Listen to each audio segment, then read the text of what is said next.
تقریباً 39 آیات یعنی 39 آیات کی تلاوت اور تفسیر مکمل ہو چکی ہے۔ ماقبل آیات میں آپ کو معلوم ہے کہ پچھلے پروگرام میں ہم نے آخر میں آپ کو بتایا تھا کہ کفار جو تھے وہ اللہ تبارک و تعالیٰ کی طرف سے بروز قیامت انسانوں کو یا دیگر مخلوقات کو اٹھانے کے قائل نہیں تھے، یعنی ان کا کہنا یہ تھا کہ ہم مرنے کے بعد پھر دوبارہ نہیں اٹھائے جائیں گے۔ تو اللہ تبارک و تعالیٰ نے ان کا رد کیا اور یہ فرمایا تھا کہ اللہ تعالیٰ کا وعدہ بالکل حق ہے، اللہ تعالیٰ ضرور لوگوں کو اٹھائے گا۔ اور یہ اٹھانا کی ایک وجہ یہ بیان فرمائی کہ جن چیزوں کے اندر یہ اختلاف کرتے تھے یا جن چیزوں کو جھٹلاتے تھے، ان کے بارے میں کذب میں مبتلا تھے، وہ تمام چیزیں وہاں پر منکشف کر دی جائیں گی۔ یعنی یہ رسالت کو جھٹلاتے تھے، اللہ تعالیٰ کی وحدانیت کا انکار کرتے تھے، قرآن کے آسمانی کتاب ہونے کا انکار کرتے تھے، قیامت میں اٹھائے جانے کا انکار تھا، عذاب الہی کے منکر تھے۔ یہ تمام چیزیں بروز قیامت ان پر منکشف ہو جائیں گی کہ حق ہیں، اور اللہ تعالیٰ کا چونکہ یہ وعدہ ہے اور اللہ کا وعدہ حق ہوتا ہے، سچ ہوتا ہے، تو ایسا ضرور ظہور پذیر ہوگا۔ آگے ارشاد فرمایا کہ انما قولنا لشیء اذا اردناہ، محض ہمارا قول کسی شے کے لیے جب ہم اس کا ارادہ کر لیں، یعنی جب ہم کسی چیز کو معرض وجود میں لانے کا ارادہ کر لیں تو ہمارا قول کیا ہوتا ہے؟ فرمایا ان نقولا، یہ کہ ہم کہتے ہیں لہو اس چیز کے لیے کن، ہو جا، فیکون، تو وہ ہو جاتی ہے۔ گویا کہ اس آیت مبارکہ میں بتا دیا کہ تم یہ سمجھتے ہو کہ شاید اللہ تبارک و تعالیٰ کے لیے مردوں کو اٹھانا مشکل ہے، حالانکہ اللہ تبارک و تعالیٰ کی قدرت کی عظمت و وسعت تو یہ ہے کہ وہ جیسے ہی کسی چیز کا ارادہ فرماتا ہے وہ شے فوراً معرض وجود میں آ جاتی ہے۔ یہ پہلے بھی آپ کو بتایا تھا کہ اللہ تبارک و تعالیٰ کے فرمانا کہ انما قولنا، محض ہمارا قول، ہمارا کہنا جب ہم کسی شے کو پیدا کرنے کا ارادہ کرتے ہیں وہ یہ ہے کن، کہ ہو جا تو وہ ہو جاتی ہے۔ اس سے مراد لفظ کن کا تلفظ نہیں ہے کہ اللہ تبارک و تعالیٰ باقاعدہ کن فرماتا ہے اور پھر وہ چیز ہوتی ہے۔ اگر یہ چیز مراد لی جائے تو معلوم یہ ہوگا کہ اللہ تبارک و تعالیٰ اشیاء کو معرض وجود لانے میں کم از کم لفظ کن کا محتاج ہے کہ پہلے وہ لفظ کن کہے گا تو چیز معرض وجود میں آئے گی، حالانکہ ایسا نہیں ہے۔ اللہ تبارک و تعالیٰ ایک تو اعضائے جوارح سے پاک ہے۔ اعضائے جوارح کا مطلب ظاہری اعضاء، تو زبان بھی ایک ظاہری اعضاء میں آتی ہے، لہذا اللہ تعالیٰ اس سے بھی پاک ہے، اور اللہ تبارک و تعالیٰ کا کلام ہمارے کلام کی مثل نہیں ہے۔ ہمارا کلام میں الفاظ ہوتے ہیں اور صوت ہوتی ہے، آواز ہے، جبکہ اللہ تبارک و تعالیٰ کا کلام آواز اور الفاظ کی قید سے پاک و صاف ہے۔ اس کلام کا حقیقتاً ادراک بہت ہی مشکل ہے، لہذا اللہ تبارک و تعالیٰ لفظ کن کا تلفظ نہیں فرماتا، بلکہ مراد یہ ہے کہ جیسے ہی اللہ تعالیٰ ارادہ کرتا ہے، بس ارادہ کرتے ہی فوراً وہ شے معرض وجود میں آ جاتی ہے۔ لہذا جب اللہ تبارک و تعالیٰ پوری کائنات کو اسی طرح اپنے ارادے سے چلا رہا ہے، اس نے اپنے ارادے سے ہی اس کو پیدا فرمایا، تو پھر انسانوں، جنات اور دیگر مخلوقات کو بروز قیامت اللہ کے لیے اٹھانا کوئی مشکل کام نہیں ہے۔ اور اگر ایک سمجھدار آدمی اپنے اطراف میں دیکھے تو یقینی سی بات ہے کہ جب اللہ تبارک و تعالیٰ نے اپنے اسی طرح ارادوں سے مختلف چیزوں کو پیدا فرمایا، یہ بڑے بڑے پہاڑ دیکھ لیں آپ، سمندر دیکھ لیں، پہلے سمندر تو نہیں تھا، اللہ تبارک و تعالیٰ نے سمندر پیدا کرنے کا ارادہ کیا تو سمندر پیدا ہو گیا، پھر ہزارہ اس میں مخلوق، پھر آسمانی مخلوق دیکھ لیں، زمینی مخلوق دیکھیے، سمندر کے اندر، زمین کے اوپر، زمین کے اندر رہنے والی، پھر فضا میں سرایت کرنے والی مخلوقات، اس کے علاوہ بڑی بڑی جتنی بھی چیزیں ہیں سب اللہ تعالیٰ نے اپنے ارادے سے پیدا فرمائیں۔ تو ایک سمجھدار آدمی آسانی سے فیصلہ کر سکتا ہے کہ جب اتنی مشکل چیزیں اللہ تبارک و تعالیٰ نے اپنے ارادے سے پیدا فرما لیں تو یقینی سی بات ہے کہ پھر انسان جو پہلے ایک شکل میں، ایک نمونے میں، ایک حیت میں آ چکا ہے، اسے دوبارہ اٹھانا یہ کیا مشکل ہوگا۔ تو یہ تفکر ہمیں اس بات کو تسلیم کرنے پر مجبور کر دے گا کہ اللہ تبارک و تعالیٰ بہت عظیم قدرت والا ہے اور اس کے لیے مردوں کو اٹھانا کوئی مشکل نہیں ہے۔ اور یہ پہلے بھی آیت گزر چکی ہے جس میں اللہ تبارک و تعالیٰ نے کفار کو ایک بہترین دلیل کے ذریعے خاموش اور ساکت کر دیا کہ مطلب اس کا مضمون اور مفہوم یہ تھا کہ یہ بتاؤ کہ اللہ تبارک و تعالیٰ کے لیے پہلی مرتبہ انسان کو پیدا کرنا مشکل تھا یا دوسری مرتبہ اس کو اٹھانا؟ یہ ایک بہترین تفکر کا راستہ فراہم کیا گیا کہ تم سوچو اور غور کرو کہ پہلی مرتبہ تو انسان ایک پانی کی بوند ہوتا ہے، اس پانی کی بوند سے اللہ تعالیٰ پورے انسان کو پیدا فرما دیتا ہے، اس کی مضبوط ہڈیاں اسی سے بنتی ہیں، پھر آنکھیں دیکھیں، بال دیکھیں، ہونٹ دیکھیں، دانت دیکھیے، ناخن دیکھیے، اسی سے ایک چیز سے اللہ تعالیٰ اتنی ساری چیزیں پیدا فرما رہا ہے۔ تو یقیناً یقیناً یقیناً جب پہلی مرتبہ انسان کا کوئی نمونہ موجود نہیں تھا، اللہ تعالیٰ نے اپنے ارادے سے ایک پانی کی بوند سے اس کو پیدا فرما دیا، تو جب اس کی مکمل طور پہ ساخت بن چکی ہے اور اب کسی وجہ سے اس میں تغیر آیا، مثلا وہ مر گیا اور مر کے قبر میں رکھا گیا، مٹی میں مل گیا، تو اللہ تعالیٰ کے لیے دوبارہ اس کو زندہ کرنا یہ کیا مشکل ہوگا؟ یہ کوئی مشکل بات نہیں ہے۔ اسی طریقے سے انہی چیزوں میں ان باتوں کا جواب بھی آ جاتا ہے کہ مثال کے طور پہ اگر کسی مردے کو جلایا گیا اور جلانے کے بعد اس کی راکھ ہوا میں اڑا دی یا پانی میں بہا دی گئی، تو کس طریقے سے اللہ تعالیٰ اس کو جمع فرمائے گا؟ اگر ہم تھوڑا سا تفکر کریں، تھوڑا سا ہم اپنی نگاہوں میں وسعت پیدا کریں، تو عقلی لحاظ سے بھی یہ بات سمجھنا کوئی مشکل نہیں ہے۔ اللہ تبارک و تعالیٰ جب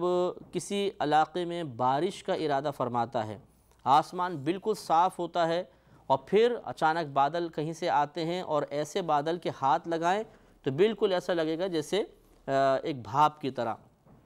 یعنی آپ ہاتھ سے اس کو ہٹائیں تو ہٹ جائیں گے، اتنے نرم و نازک ہوتے ہیں۔ لیکن انہی کے اندر ٹنوں وزنی پانی ہوتا ہے، اتنا پانی ہوتا ہے کہ جب وہ پانی بادل زمین پر برساتے ہیں تو سیلاب آ جاتے ہیں، مکان تباہ ہو جاتے ہیں، بلڈنگیں گر جاتی ہیں، لوگ بہہ جاتے ہیں، مر جاتے ہیں۔ تو جو اللہ تبارک و تعالیٰ اس طرح دور دراز کے بادلوں کو ایک مقام پہ جمع کر کے اور پھر بارش برسانے پر قادر ہے، اور اسی طریقے سے جب وہ ہوائیں چلاتا ہے تو ایک لمحے میں چیز اڑ کر ہزاروں میل دور تک پہنچ جاتی ہے،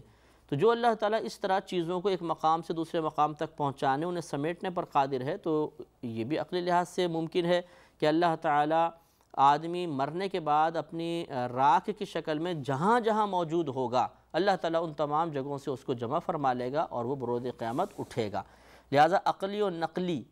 دونوں لحاظ سے، نقلی یعنی قرآن اور حدیث سے بھی اس کا ثبوت ہوتا ہے، اور عقل بھی اگر آپ استعمال کریں تو اللہ تعالیٰ کی قدرت و عظمت کی وسعت کو ذہن میں رکھتے ہوئے ان چیزوں کا ادراک کوئی مشکل نہیں رہتا۔ اب آگے اللہ تبارک و تعالیٰ نے ان صحابہ کا تذکرہ فرمایا جنہوں نے اللہ تبارک و تعالیٰ کے راستے میں ہجرت کی سعادت حاصل فرمائی، ان کے مناقب بیان فرمائے، ان کے فضائل بیان کیے۔ آگے ارشاد ہوتا ہے کہ والذین ہاجروا فی اللہ من بعد ما ظلموا، اور وہ لوگ جنہوں نے اللہ تبارک و تعالیٰ کے راستے میں ہجرت کی اس کے بعد جو ان پر ظلم کیا گیا تھا، یعنی کفار نے بہت ان کو تنگ کیا، تو مسلمانوں کی ہجرت دو طرح کی تھی۔ بعض تو ایسے تھے جو پہلے حبشہ گئے پھر وہاں سے مدینہ منورہ آئے، اور جو بعد میں نکلنے والے تھے یہ وہ تھے پہلے مہاجر جو پہلے حبشہ گئے تھے پھر مدینہ منورہ۔ ان کو ذو الحجرتین کہتے ہیں کہ دو ہجرت والے۔ اور دوسرے صحابہ وہ تھے جو پھر آخری دور میں یعنی ہجرت نبوی صلی اللہ علیہ وسلم سے کچھ پہلے نکلے تھے، اور یہ براہ راست مکے سے مدینے تشریف لے گئے تھے۔ نبی کریم صلی اللہ علیہ وسلم نے اس کا حکم فرمایا تھا۔ اللہ تعالیٰ نے ان کے بارے میں فرمایا کہ والذین ہاجروا فی اللہ من بعد ما ظلموا، اور وہ لوگ جنہوں نے اللہ تبارک و تعالیٰ کے راستے میں ہجرت کی اس کے بعد جو ان پر ظلم کیا گیا تھا، لَنُبَوِّئَنَّهُمْ فِي الدُّنْيَا حَسَنَةً، ضرور ہم انہیں دنیا میں اچھا ٹھکانہ عطا فرمائیں گے، اچھی جگہ عطا فرمائیں گے۔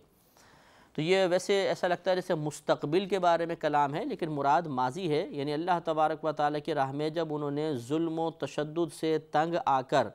اللہ کی رضا کی خاطر اللہ کے راستے میں ہجرت کی سعادت حاصل کی، تو گویا کہ اللہ کا اس وقت وعدہ تھا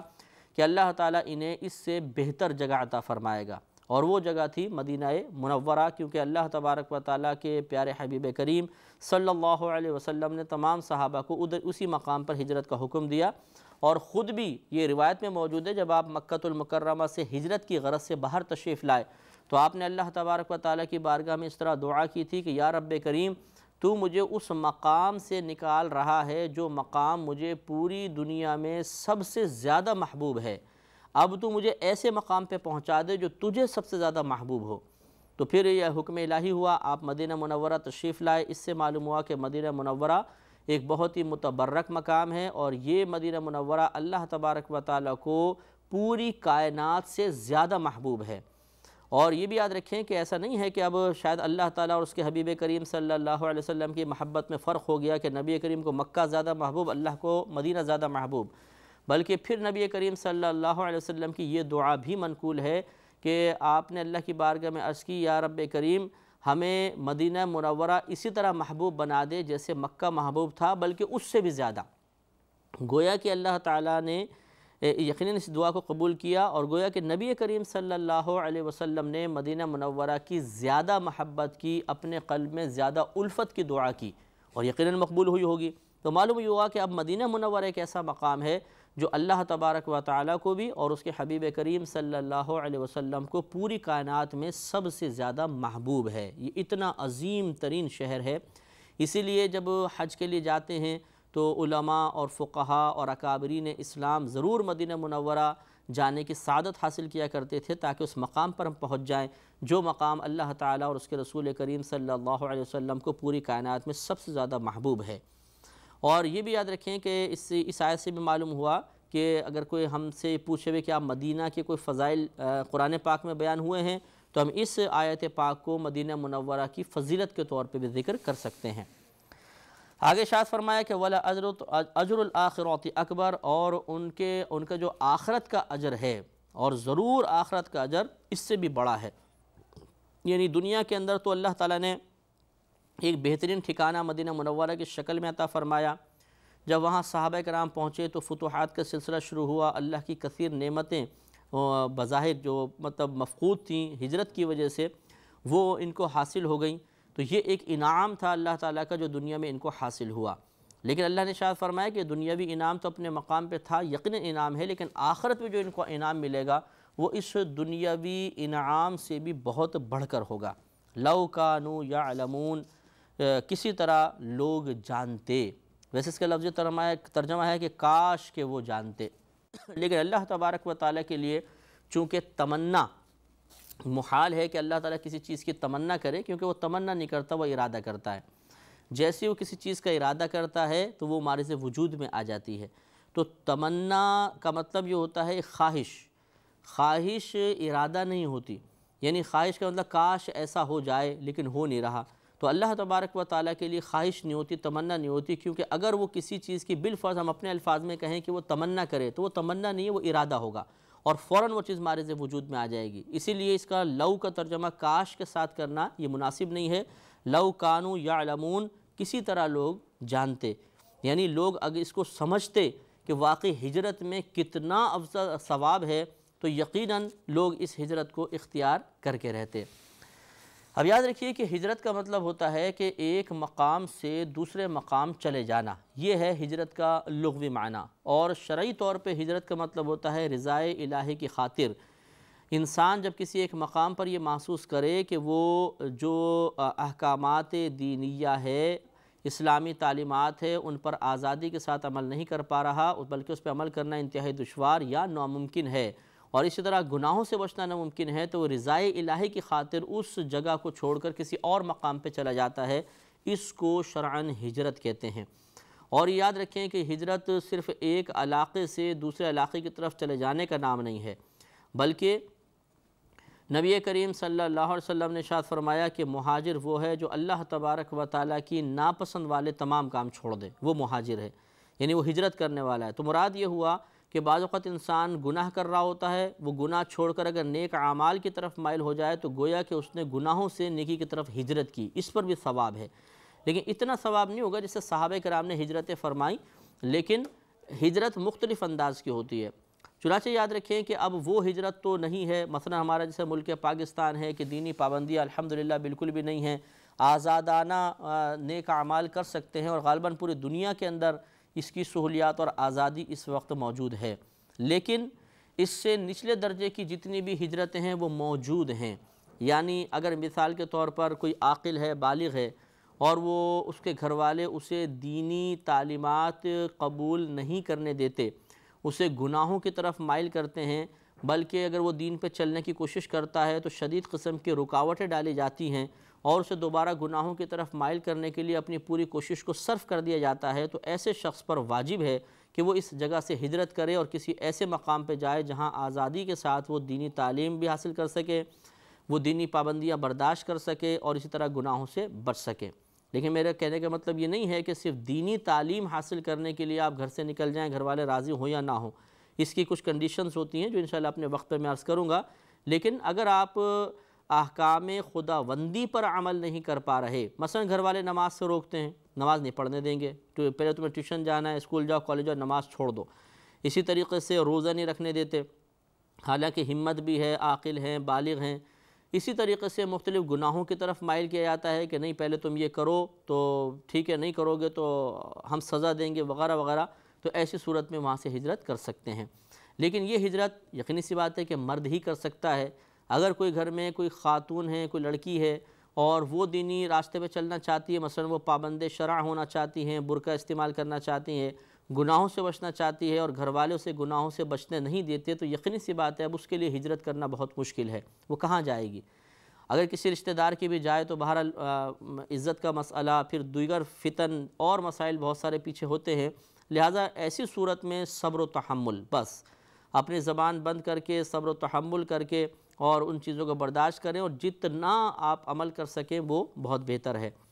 اور اسی طریقے سے اگر کوئی نوجوان بھی ہے، مثلاً وہ کسی اور مقام پہ جانے کی ہمت و استطاعت نہیں رکھتا، قدرت نہیں رکھتا، حالات زمانہ کا مقابلہ کرنے کی اس میں ہمت نہیں ہے، تو وہ بھی اسی طریقے سے پھر اگر اسی مقام پہ رہے تو کوشش حتی الامکان یہ کرے کہ کوئی گناہ نہ کرے اور شریعت کی جتنی پابندی اختیار کر سکتا ہے وہ کرے، اور آہستہ آہستہ اپنے گھر والوں کا ذہن بناتا رہے۔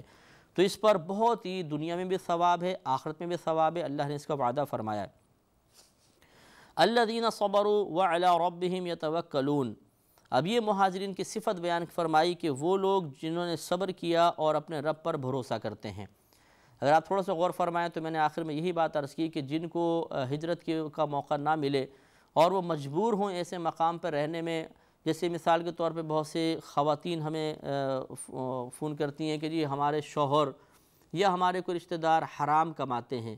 ہم کہاں جائیں، کہیں اور ٹھکانہ نہیں ہے، مجبوراً ہمیں وہی کھانا پڑتا ہے، اب ہم کیا کریں؟ یعنی گھر میں روزی اسی قسم کی آ رہی ہے، مکس آ رہی ہے، حرام حلال ہے، تو اب کس طریقے سے اپنے دامن کو اس کی آلودگی سے بچایا جائے؟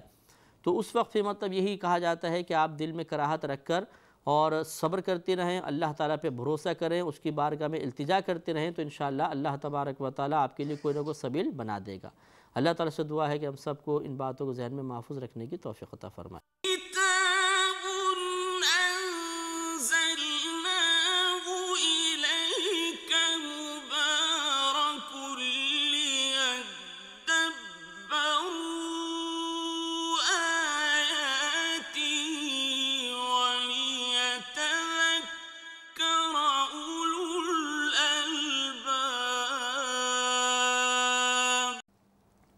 الحمدللہ رب العالمین والصلاة والسلام علی سید الانبیاء والمرسلین،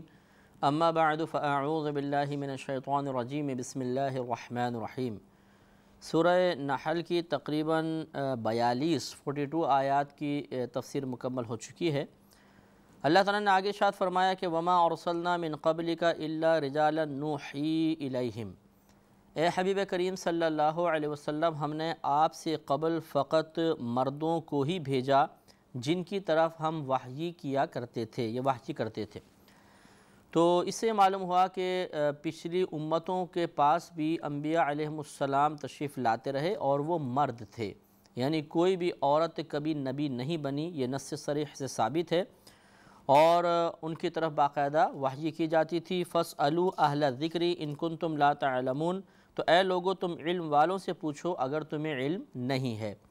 یہ آیت دراصل اس بارے میں نازل ہوئی کہ جب کچھ لوگوں نے نبی کریم صلی اللہ علیہ وسلم کے مبعوث فرمائے جانے پر اظہار تعجب کیا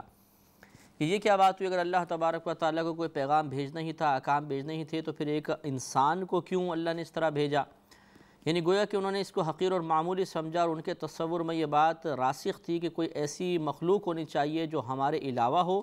اور ہم اسے برتر و اعلیٰ تصور کریں، اور پھر وہ آ کے ہمیں اللہ کا پیغام دے تو ہم اطاعت کی طرف گویا کہ مائل ہوں گے۔ تو تو اللہ تبارک و تعالیٰ نے اس کا رد فرمایا اور واضح طور پر ارشاد فرما دیا کہ پہلے دور میں بھی انبیاء علیہم السلام مرد ہی ہوتے تھے، اللہ نے مردوں کو ہی بھیجا، ان کے پاس یعنی پچھلی امتوں کے پاس بھی کوئی ایسا نہیں ہے کہ ان کے جنس کے علاوہ کوئی اور جنس پر مشتمل نبی آئے ہوں،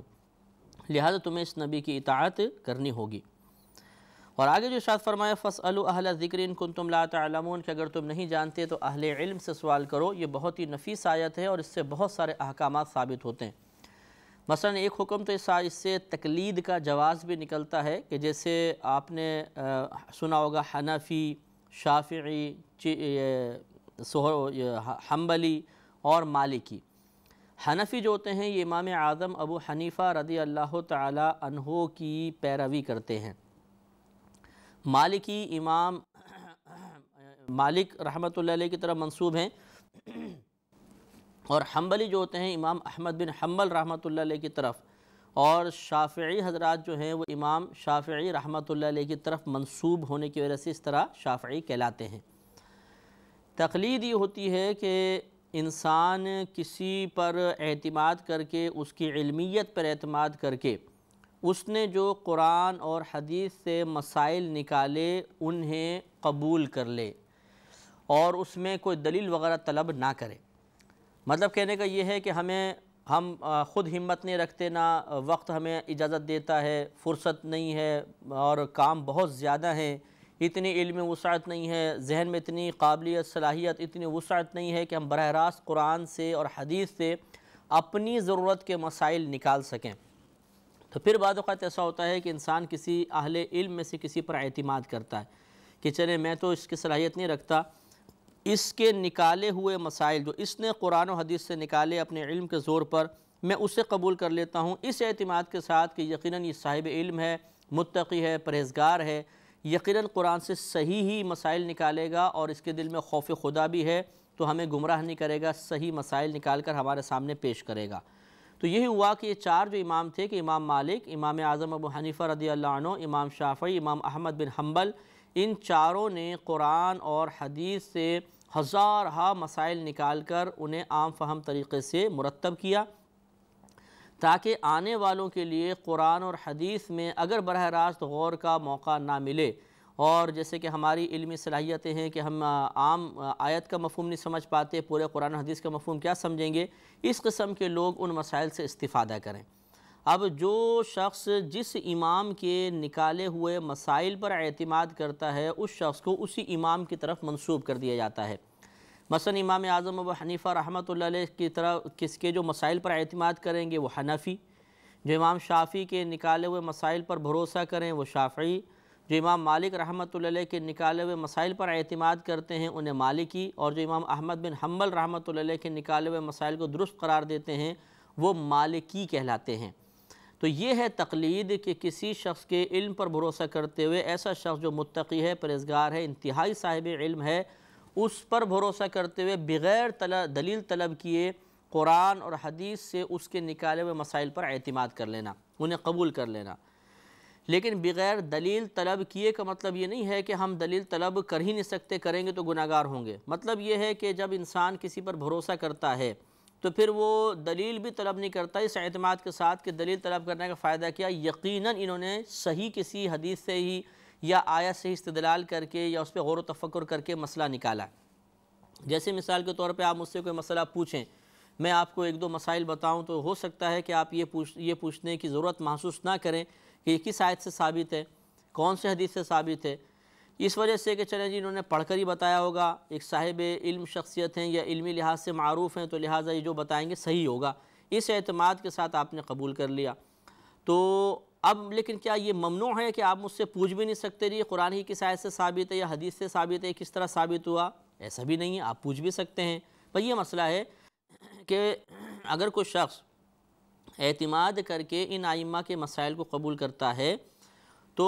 اس کے لیے دلیل جاننے کی ضرورت نہیں، لیکن اگر وہ دلیل طلب کرنا چاہے تو کر سکتا ہے۔ اور ان ائمہ نے ایسا ہی کیا ہے کہ جو مسئلہ جس دلیل سے اخذ کیا وہ دلیل لکھ دی ہیں باقاعدہ تاکہ لوگوں کے دل مطمئن ہو جائیں اور کوئی یہ نہ سمجھے کہ شاید انہوں نے اپنے پاس سے بہت سی باتیں گھڑ لی ہیں۔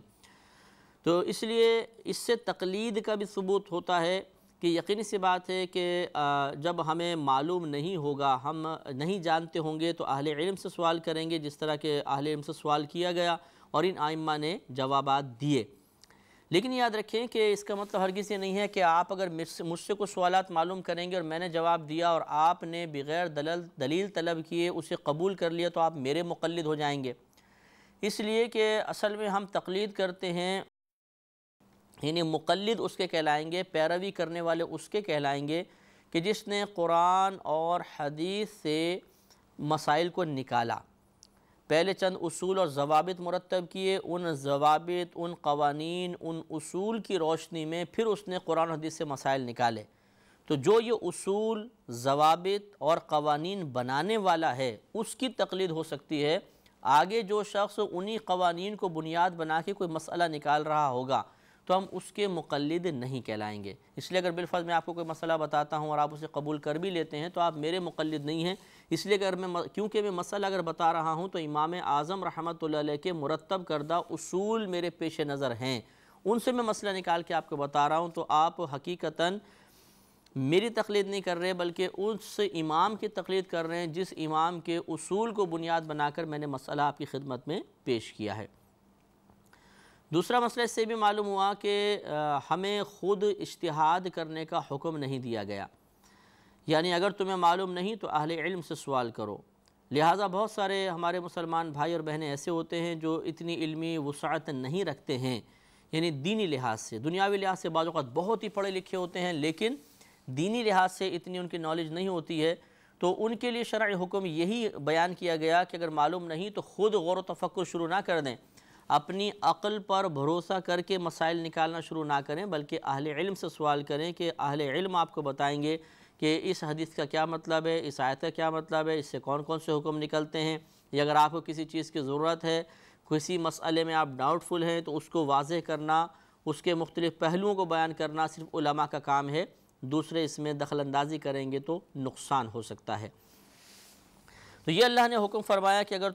تم نہیں جانتے تو اہل علم سے سوال کرو، اور اس سے اہل علم کا مرتبہ بھی معلوم ہوا کہ اہل علم کو ہر دور میں مرکز اور مرجع بنایا گیا ہے۔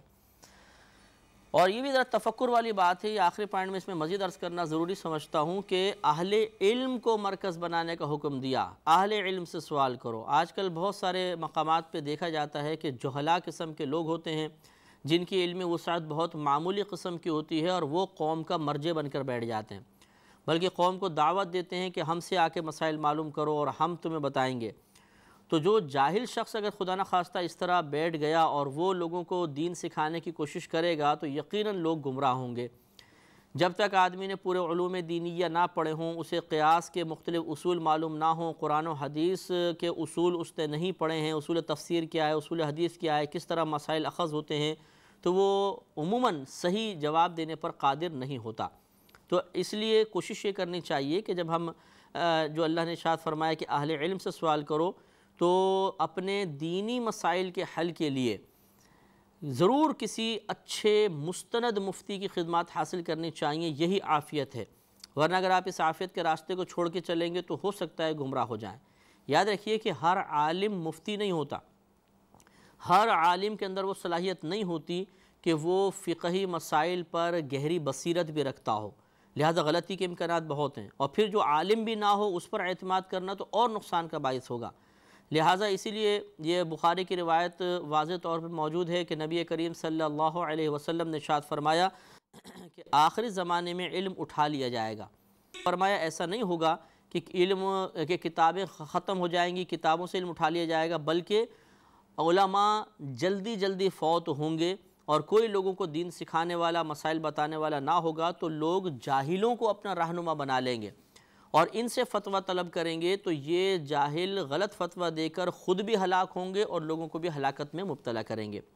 تو اس لیے معلوم ہوا کہ چونکہ خود قرآن کا حکم ہے کہ اہل علم سے جا کر سوال کرو، لہٰذا ہمیں کوشش یہی کرنی چاہیے کہ اہل علم کے پاس جائیں، ایسی کسی بھی عام چلتے پھرتے آدمی سے، یا پھر تو کوئی مشہور عالم ہے، مثال کے طور پر عالم کہلاتا ہے لیکن وہ عالم حقیقتاً نہیں ہے، یا ہے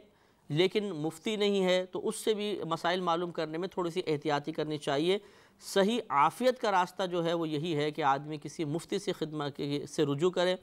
کیونکہ جو فتوے دیتے رہتے ہیں ان کے پیش نظر مختلف مسائل بار بار آتے رہتے ہیں، تو ذہن میں راسخ ہو جاتے ہیں اور پھر ان کا جواب جو ہے وہ دوسروں کے مقابلے میں زیادہ اچھا اور مستند ہوگا۔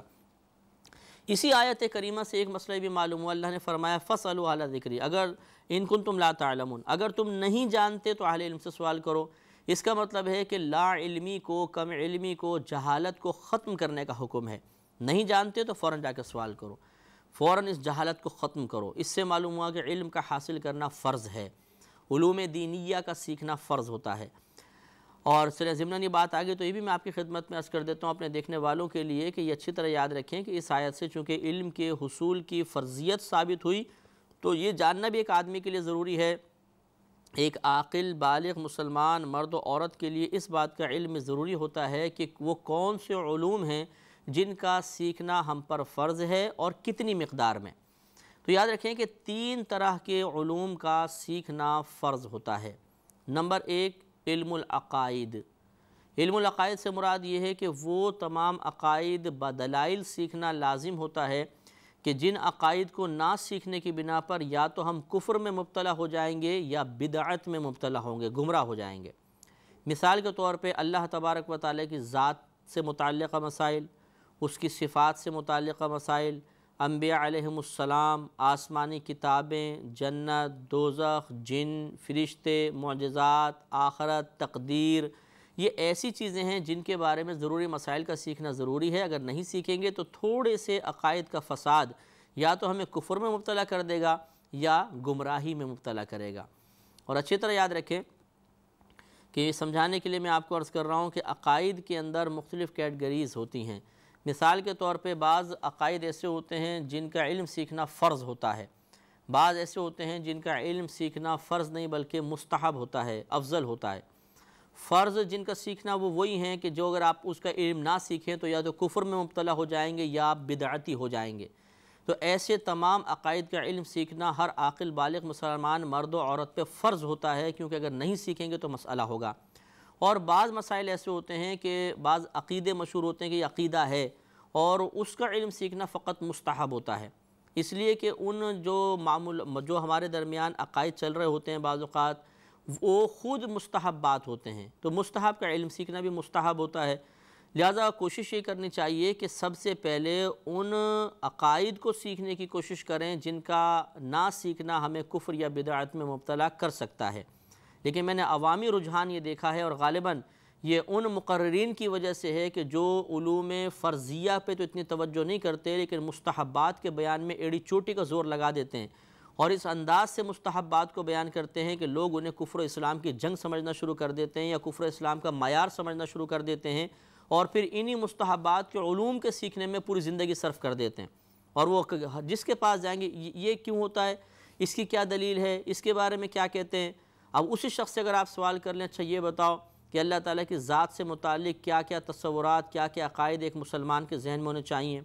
اس کی صفات سے متعلق آسمانی کتابیں، انبیاء علیہ السلام، جنت، دوزخ، جن، فرشتے، تقدیر، تو آپ کو دیکھیں گے کہ وہ بھونچنگا ہو کے آپ کا منہ دیکھے گا۔ تو جن چیزوں کا سیکھنا فرض تھا وہ تو اس نے چھوڑ دیا، جن کا سیکھنا فرض نہیں ہے صرف مستحب ہے، وہ کفر اسلام کی جنگ نہیں ہے، یعنی اگر اس کو نہیں بھی سیکھا تو نہ کافر ہوں گے نہ بدعتی ہوں گے، زیادہ زیادہ یہ ہے کہ سیکھنے سے ثواب مل جائے گا، مستحب عمل ہے، اس پہ ایڑی چوٹی کا زور لگا دیتے ہیں۔ یہ ان لوگوں کی غلطی ہوتی ہے جو حالات زمانہ کو صحیح طرح نہیں سمجھ پاتے اور جو شریعت کی طرف سے مطالبات ہیں، جو شرعی تقاضے ہیں، وہ تقاضے ان کے ملحوظ نہیں ہوتے، وہ ایسے مستحبات کو ہی فرض اور واجب کا درجہ دے کر لوگوں کو انہی کے علوم سیکھنے کی طرف مائل رکھتے ہیں، یہ غلط ہے۔ تو پہلا علم جو ہے وہ ہے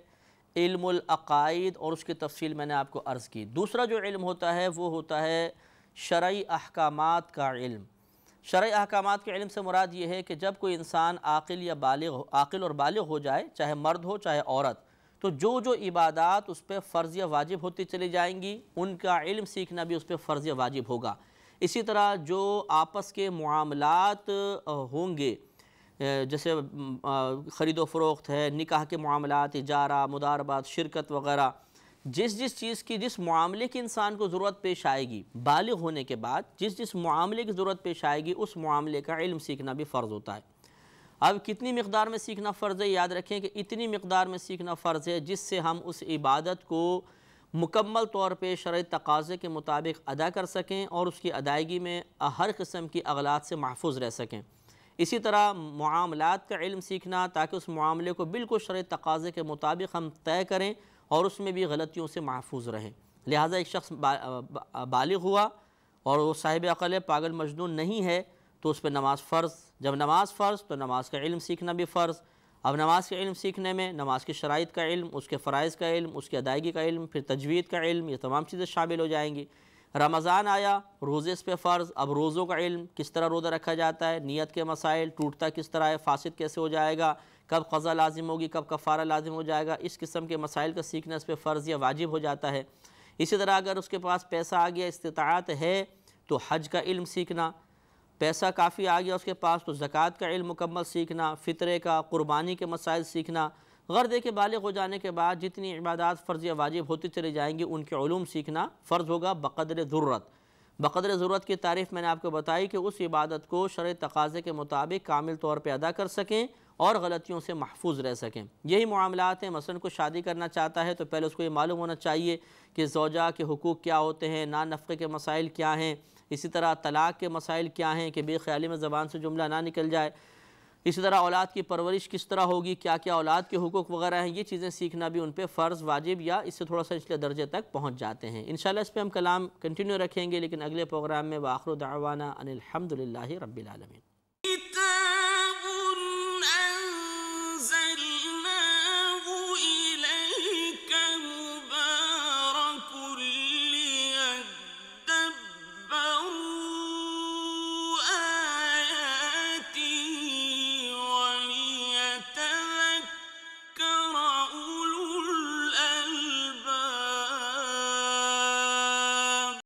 الحمدللہ رب العالمین والصلاة والسلام علی سید الانبیاء والمرسلین، اما بعد فاعوذ باللہ من الشیطان الرجیم، بسم اللہ الرحمن الرحیم۔ سورہ نحل کی تقریباً 43 آیات کی تفسیر ہو چکی تھی۔ 43ویں آیت میں جو اللہ نے ارشاد فرمایا تھا کہ فَاسْأَلُوا أَهْلَ الذِّكْرِ إِن كُنتُمْ لَا تَعْلَمُونَ، کہ پس تم اہل علم سے سوال کرو اگر تم نہیں جانتے، تو اس پر ہمارا کلام چل رہا تھا اور اس مقام تک پہنچا تھا کہ اس آیت سے یہ بھی ثابت ہوا کہ ہمارے لیے علم دین کا سیکھنا فرض ہے، کیونکہ اللہ تعالیٰ نے لا علمی کی صورت میں اہل علم سے رجوع کا حکم دیا تاکہ وہ لا علمی اور جہالت ختم ہو جائے اور ہم صاحب علم ہو جائیں۔ اس سے معلوم ہوا کہ علم کا سیکھنا فرض ہے۔ اور میں یہ تفصیل آپ کی خدمت میں عرض کر رہا تھا کہ ایک عاقل بالغ مسلمان مرد و عورت کو کتنی تفاصیل کا سیکھنا لازم ہے۔ اس میں نے آپ کو بتایا تھا کہ 3 طرح کے علوم کا سیکھنا فرض ہے، ان میں سے نمبر 1 علم العقائد، اس کی تفصیل کل میں نے بہت اچھی طرح آپ کو بیان کی ہے۔ دوسرا ہے علم احکام شریعت، احکام شرعی احکام کے بارے میں بھی تفصیل آپ کو بتائی تھی کہ اس میں تفصیل یہی ہوتی ہے کہ جب آدمی عاقل بالغ ہو گیا، اس کے بعد جو عبادات اس پہ فرض اور واجب ہوتی چلی جائیں گی ان کا علم سیکھنا، اتنا علم سیکھنا کہ جس سے وہ عبادات کو اغلاط سے محفوظ کر کے شرعی تقاضوں کے مطابق کامل طریقے سے ادا کر سکے۔ اور اسی طرح بالغ ہو جانے کے بعد جو معاملات ہوتے ہیں، آپس کے معاملات جیسے شادی بیاہ ہے، اجارے کے مسائل ہیں، خرید و فروخت کے مسائل، مضاربات، شرکت، یہ تمام چیزیں جو ہیں ان کا علم بھی اتنا سیکھنا لازم ہوتا ہے کہ جس کی بنا پر ہم اغلاط سے محفوظ رہ سکیں اور ان معاملات کو شرعی حکم کے مطابق مکمل طور پر طے کر سکیں۔ تیسرا جو علم ہوتا ہے جس کا سیکھنا فرض ہے، اس کی تفصیل سے پہلے ایک چھوٹی سی بات کی طرف آپ کی توجہ کرانا چاہتا ہوں کہ تھوڑا سا غور کیجئے گا کہ اگر ہم یہ سوچیں کہ جب عاقل بالغ ہو جائیں گے اس کے بعد علم سیکھنا شروع کریں گے تو یقینی سی بات ہے ایک بہت طویل عرصہ علم سیکھنے کے لیے چاہیے۔ طویل عرصے سے مراد کم از کم آپ کی ضرورت کے جو مسائل ہیں انہی کو سیکھنے کے لیے کچھ نہ کچھ وقت ضرور لگے گا۔ کم از کم چلیں آپ 1 سال لگا لیں، مثال کے طور پر جیسے آپ بالغ ہوئے اس کے بعد علم سیکھنا شروع کر رہے ہیں تو وضو کا علم بھی سیکھنا ہوگا، غسل کا علم، کپڑے پاک کرنے کا، مختلف چیزیں پاک کرنے کا، پھر تیمم کا علم سیکھنا بھی ضروری ہے کہ بعض اوقات آدمی وضو پہ قادر نہیں رہتا تو تیمم، یا چلیں آپ یہ کہہ سکتے ہیں کہ وضو پہ قدرت نہ ہو پھر تیمم کا علم سیکھنا فرض ہے تو ہم اس کو ہٹا دیتے ہیں، لیکن بہرحال اس کا سیکھنا ہے فرض۔ اس طرح تجوید، پھر نماز تو فوراً فرض ہو جاتی ہے، نماز کی شرائط کا مکمل علم، اس کے فرائض، نماز کی ادائیگی، کن چیزوں سے واجبات، تاکہ سجدہ سہو میں مبتلا نہ ہو جائیں، واجب کے ترک میں مبتلا ہو کے سجدہ سہو نہ کرنا پڑے۔ تو اب خود غور کریں، اگر بالغ ہو جانے کے بعد ان چیزوں کو سیکھا جائے گا تو کتنے عرصے میں سیکھ پائیں گے؟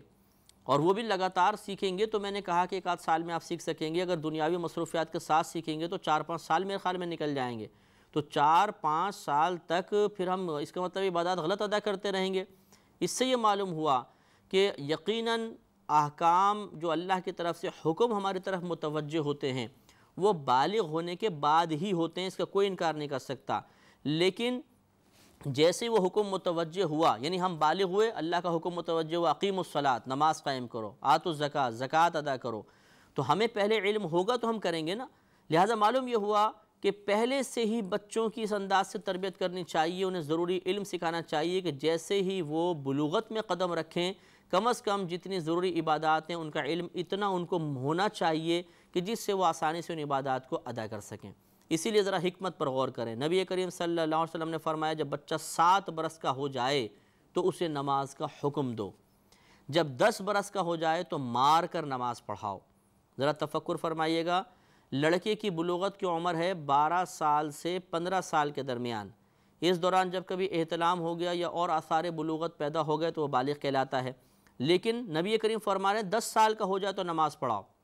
اور اس سے پہلے فرمایا 7 سال کا ہو جائے تو نماز کا حکم دینا شروع کر دو۔ یقینی سی بات ہے جب 7 سال میں نماز کا حکم آپ دینا شروع کریں گے تو بچہ پوچھے گا کہ جی نماز کے لیے یہ وضو کس طرح ہوگا، غسل کس طریقے سے میں کروں۔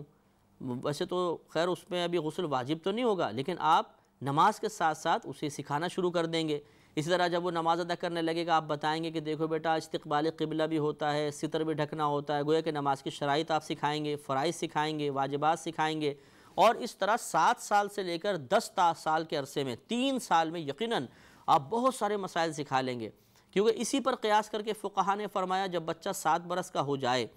تو اگر وہ ہمت اور استطاعت رکھتا ہو تو اس کو روزہ رکھوائیے، اور 10 برس کا ہو جائے تو روزہ نہ رکھے تو اس کو سختی سے تلقین کرنے کی کوشش کیجئے تاکہ وہ روزہ رکھے۔ کیوں؟ اس لیے کہ اب وہ روزہ رکھے گا تو یقیناً سی بات ہے آپ روزے کے مسائل بھی اس کو سکھائیں گے۔ اس طریقے سے 7 سے لے کر 10 سال تک 3 سال یہ ہو گئے، اور پھر 10 سال سے 12 سال 2 سال تو یقیناً ابھی وہ بالغ نہیں ہوگا، تو 5 سال کا یہ عرصہ آپ کو ملا جس میں آپ بچے کو اس کی ضرورت کے بہت سارے مسائل سکھا سکتے ہیں۔ یعنی عبادات سے متعلق تو تقریباً مسائل وہ سیکھ ہی لے گا، اور اس کے بعد پھر جب وہ بلوغت میں قدم رکھے گا پھر مزید جیسے اب زکوٰۃ کا مسائل پہلے تو وہ کماتا نہیں تھا، وہ بعد میں ضرورت پیش آئے گی، وہ بعد میں سکھا دیں۔ اب فائدہ یہ ہوگا کہ پہلے جو ضروری مسائل تھے وہ تقریباً پہلے سیکھ چکا تھا، اب یہ نئے مسائل سیکھنے کے لیے اس کا ذہن فارغ ہوگا۔ اور اگر ہم 7 سال سے لے کر 12 سال کے عرصے کے اندر بچے کو مسائل سکھائیں گے ہی نہیں تو یقینی سی بات ہے بالغ ہو جانے کے بعد یہ 5 سال کے عرصے کے مسائل بھی اس کو سیکھنے ہوں گے اور نئے مسائل بھی سیکھنے ہوں گے، تو اس کو کیسے اس کے ذہن میں آئیں گے؟ تو یہ ایک شریعت نے تربیت کا طریقہ بیان فرمایا جس کو ہم نے فالو نہیں کیا، اور یہی وجہ ہے کہ بڑی بڑی عمر کے لوگ ہم سے اتنے آسان بعض اوقات سوال کرتے ہیں کہ حیران رہ جاتے ہیں کہ ابھی تک کر کیا رہے تھے۔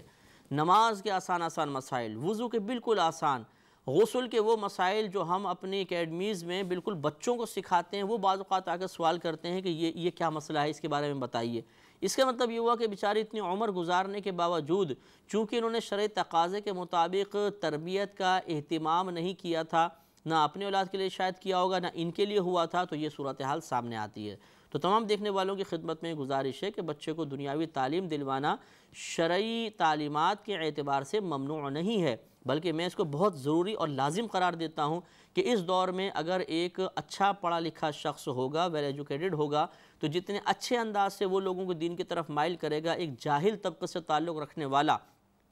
اور دنیاوی علوم سے بالکل عاری شخص اتنے اچھے انداز سے تبلیغ دین نہیں کر سکتا۔ تو لہٰذا ہم اس کو نہ شریعت منع کرتی ہے نہ ہم اس کو منع کرتے ہیں، لیکن آپ یہ ذہن ضرور بنائیے کہ اگر آپ کا بچہ علم دین نہیں سیکھے گا، اسے ضروری مسائل ابھی آپ نے نہیں سکھائے، اور آپ یہ سوچتے رہے کہ بالغ ہونے کے بعد خود سیکھ لے گا، تو میں آپ کو دعوت فکر دیتا ہوں کہ اپنے بارے میں غور کریں۔ آپ نے بالغ ہونے کے بعد اور اس عمر تک پہنچنے تک کتنے مسائل سیکھ لیے؟ تو آپ یہ غور کریں گے ہاں واقعی اتنی مصروفیت، بالغ ہونے کے بعد تو یہ پڑھائی، پھر نوکری، پھر شادی بیاہ ہو گیا، ہمیں تو ٹائم ہی نہیں ملا۔ تو اس کا مطلب ہے جب آپ کو وقت نہیں ملا تو یہی چیز تو آپ کی اولاد کے ساتھ ہوگی، اس کے بارے میں آپ کون سا حسن ظن قائم رکھتے ہیں کہ ایک فرشتہ آ کے اس کو کچھ وقت کے لیے اٹھا کے آسمان پہ لے جائے گا، وہاں پہ علم سکھا کے واپس چھوڑ جائے گا؟ ایسا تو نہیں ہوگا، اس نے بھی اسی دنیا میں رہنا ہے۔ جب آپ کو بالغ ہونے کے بعد موقع نہیں ملا تو اولاد کو کیسے ملے گا؟ تو کس چیز پر اعتماد کر کے آپ یہ سوچ رہے ہیں کہ ہم اس کو صرف دنیاوی علم سکھائیں گے، دینی علوم بعد میں خود ہی سیکھ لے گا؟ آپ جب نہیں سیکھ سکے تو یہ بھی نہیں سیکھ سکے گا۔ جو آپ غلطیاں کر رہے ہیں ہو سکتا ہے یہ اس سے زیادہ غلطیاں کرے، اب اس کی گرفت آخرت میں اگر ہوگی تو اس کے ذمہ دار آپ بھی ہوں گے۔ لہذا توجہ کریں۔ تو 3 طرح کے علوم سیکھنا فرض، نمبر 1 علم العقائد، نمبر 2 علم احکام شریعت، اور تیسرا ہوتا ہے علم احوال قلب، اپنے دل کی مختلف کیفیات اور حالتوں کا علم سیکھنا، اور جس کو میں آسان الفاظ میں یہ بیان کر دوں کہ دل کی اچھی اور بری صفات کا علم سیکھنا، مثلا تکبر، عاجزی ایک دوسرے کی ضد ہیں، ان دونوں کا علم سیکھنا۔ ان کے علم سیکھنے سے مراد ہے ان کی تعریف کیا ہوتی ہے، ان کی برائی یا اچھائی کیا ہوتی ہے، اس کی ہماری ذات میں موجودگی کی علامات کیا ہوتی ہیں، اور اگر یہ بری صفت ہے مثلا تکبر ہے تو اس کو کس طرح ہم دور کر سکتے ہیں، اور اچھی صفت سے محروم ہے تو اسے کیسے پیدا کر سکتے ہیں، یہ تمام علم سیکھنا ہم پر لازم ہوتا ہے۔ تو دیکھیں اس میں مثلا تکبر، غرور، بخل اور ریاکاری، بدگمانی، عدم توکل یعنی اللہ کی ذات پہ بھروسہ نہ ہونا، غصے کا اظہار ہمارے ظاہری عادت سے ہوتا ہے، ورنہ غصہ ایک قلبی کیفیت کا نام ہے۔ تو ان چیزوں کا علم سیکھنا بھی ہم پر فرض ہوتا ہے، جس سے آج تو تقریباً 100% نہیں تو 99% تو میں ضرور کہوں گا کہ مسلمان غافل ہے اور ہم اس کے اوپر توجہ نہیں کرتے، حالانکہ امراض انتہائی خطرناک ہیں۔ تو ان سب کے بارے میں گویا کہ اللہ فرما رہا ہے فَاسْأَلُوا أَهْلَ الذِّكْرِ إِن كُنتُمْ لَا تَعْلَمُونَ، اگر تم نہیں جانتے، علم العقائد نہیں جانتے، شرعی احکامات نہیں جانتے، علم احوال قلب کے بارے میں تمہیں نہیں معلوم، تو تم اہل علم سے سوال کرو اور ان سے معلوم کر کے اپنے آپ کو صاحب علم کر کے اللہ کی بارگاہ میں مقبول بناؤ۔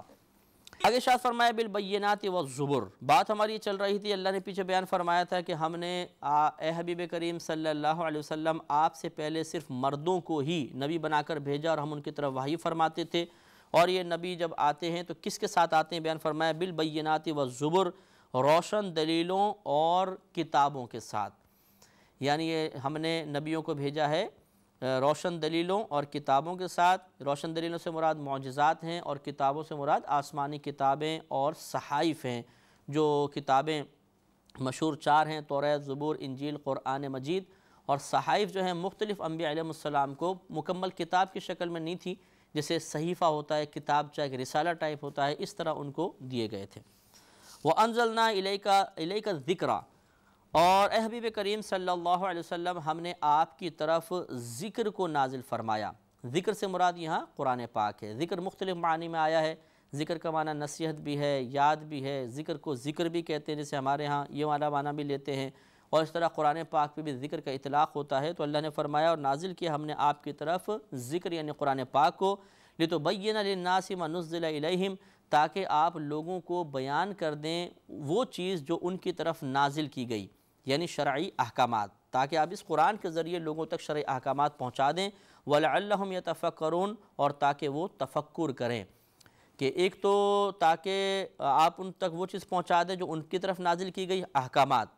اور یہ حکم علیحدہ ہو گیا، پھر فرمایا وَلَعَلَّهُمْ يَتَفَكَّرُونَ، اور تاکہ وہ تفکر کریں۔ ان سے مراد وہ آیات ہوں گی جو احکامات کے علاوہ ہیں۔ یاد رکھیں کہ محققین علماء کے نزدیک قرآن عظیم میں 6666 آیات ہیں۔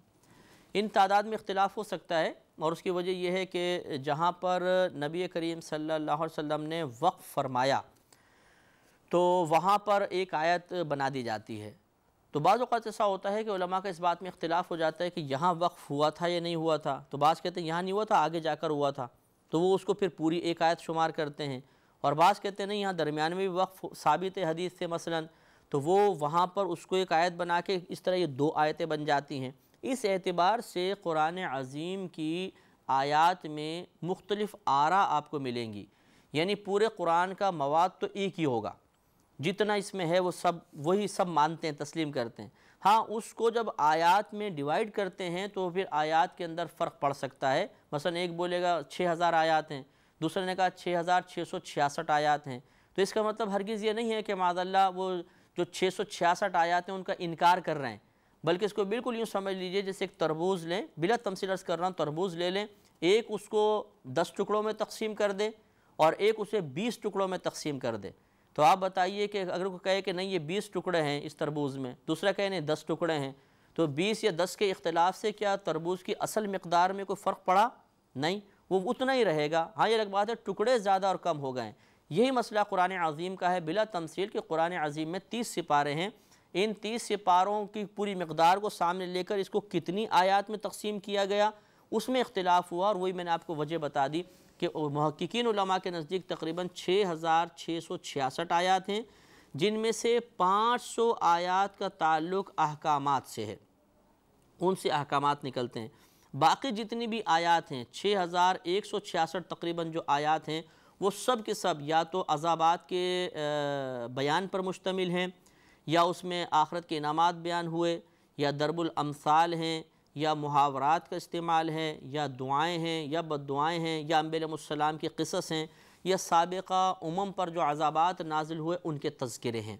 یہ تمام چیزیں ہیں۔ تو اللہ تبارک و تعالی نے اس مقام پہ دونوں اس قرآن کے حصوں کا بیان فرمایا، لہذا فرمایا لِتُبَيِّنَ لِلنَّاسِ مَا نُزِّلَ إِلَيْهِمْ کہ یہ قرآن ہم نے آپ کی طرف جو نازل کیا، کیوں؟ تاکہ آپ بیان کر دیں لوگوں کے لیے وہ تمام احکامات جو ان کی طرف نازل کیے گئے، وَلَعَلَّهُمْ يَتَفَكَّرُونَ اور تاکہ وہ تفکر کریں۔ تو عوام جو ہے وہ شرعی احکامات پر مشتمل آیات پر تفکر نہیں کرے گی، بلکہ ان کے علاوہ جو چیزیں ہیں ان پر تفکر کی ان کو دعوت دی گئی۔ پچھلی قوموں کے واقعات پہ تفکر کرو، جہنم پر تفکر کرو، جنت کی نعمتوں پہ غور و فکر کرو، میدان محشر کی تنگی، تکلیفیں، عذاب جو وہاں بیان ہوا قرآن عظیم میں اس پہ تفکر کرو، تاکہ یہ تمہارے اندر خوف خدا بیدار کرے۔ یا انعامات کی آیات اگر تم پڑھو تو تمہارے اندر نفس کے اندر آخرت کی تیاری کے لیے ترغیب پیدا ہو جائے۔ تو یہ مقصد ہے قرآن عظیم کا۔ معلوم یہ ہوا کہ اللہ تعالیٰ نے ان دو عظیم مقاصد کے لیے قرآن کو نازل فرمایا۔ نمبر 1 تاکہ لوگوں تک شرعی احکامات پہنچ جائیں، نمبر 2 تاکہ لوگ بقیہ جو آیات ہیں ان پر غور و تفکر کریں۔ میں آپ کو دعوت فکر دیتا ہوں، دعوت محاسبہ دیتا ہوں، اپنی ذات کو ملحوظ رکھتے ہوئے میں بھی کرتا ہوں، آپ بھی کریں کہ کیا ہم نے قرآن کے نزول کے ان مقاصد کو حاصل کیا ہوا ہے؟ کیا ہم یہ جانتے ہیں کہ قرآن میں کس کس چیز کا حکم دیا گیا اور اس حکم کی کیا کیا تفاصیل ہیں؟ اور کیا ہم قرآن پاک کی بقیہ آیات پر تفکر کی سعادت حاصل کرتے ہیں؟ تو شاید آپ کا ہم میں سے بہت سو کا جواب یہ ہوگا کہ تفکر تو دور کی بات، ہمیں تو قرآن کھولنے کے لیے وقت نہیں ملتا ہے، یا ہم قرآن کھول بھی لیتے ہیں تو خالی عربی عبارت پڑھ کے جلدی جلدی ختم کر کے اپنی پیٹھ پہ خود شاباش دیتے رہتے ہیں کہ ماشاءاللہ 10 قرآن ختم کر لیے، 20 قرآن ختم کر لیے، ہمیں کیا پتہ اللہ تعالیٰ کیا بیان فرما رہا ہے۔ یہی سب سے بڑی ہماری غلطی ہے کہ ہم نے قرآن کے مقاصد کو فراموش کر کے اس کو ایک رسم بنا لیا ہے، اس کی تلاوت کو، اس کے پڑھنے کو اور اس کے رکھنے کو، اس کے چومنے کو ایک رسمی طور پہ ہم کر رہے ہیں، ایک روایت کی پیروی ہم ضرور کر رہے ہیں، لیکن قرآن کے عظیم مقاصد کو ہم نے فراموش کر دیا۔ اسی لیے میں بار بار عرض کرتا ہوں، بارہا پہلے بھی کہا، ایک دفعہ پھر میں آپ کی خدمت میں عرض کرتا ہوں کہ قرآن عظیم کوئی معمولی کتاب نہیں ہے۔ اللہ تبارک و تعالی نے اسے عظیم مقاصد کے لیے نازل فرمایا، ان مقاصد کو ہمیں حاصل کرنا چاہیے، اور غالباً ان مقاصد کے حصول میں یہ 5 اسٹیپس بہت اچھا کردار ادا کریں گے کہ آپ سب سے پہلے قرآن کی عربی عبارت پڑھیے، اس کے بعد اس کا ترجمہ پڑھیں، پھر نمبر 3 تفسیر پڑھیے، پھر نمبر 4 آنکھیں بند کر کے اپنا محاسبہ کریں، پھر نمبر 5 اپنے اندر عمل کی ہمت پیدا کرتے ہوئے عمل کرنے کی کوشش کریں۔ عربی عبارت پڑھیں گے ثواب ملے گا، ترجمہ کریں گے آپ کو پتہ چلے گا کہ اللہ تعالیٰ کیا کہہ رہا ہے، تفسیر پڑھیں گے تو مقصود الہی متعین ہوگا۔ ضروری نہیں کہ ترجمہ کرتے ہی آپ اللہ تعالیٰ کے مقصد کو بھی سمجھ جائیں، بعض اوقات ظاہری الفاظ کچھ کہہ رہے ہوتے ہیں اور ان کے اندر کوئی اور راز پوشیدہ ہوتا ہے۔ اسی طریقے سے پھر اپنا محاسبہ اور عمل ہے، اس پہ مزید کلام کریں گے لیکن بعد کے پروگرام میں۔ وآخر دعوانا ان الحمد للہ رب العالمین۔ کتاب انزلناه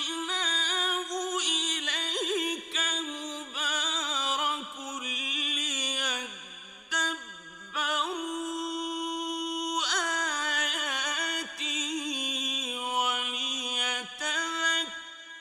اولو الالباب۔ الحمد للہ رب العالمین والصلاة والسلام علی سید الانبیاء والمرسلین، اما بعد فاعوذ باللہ من الشیطان الرجیم، بسم اللہ الرحمن الرحیم۔ الحمدللہ سورہ نحل کی تقریباً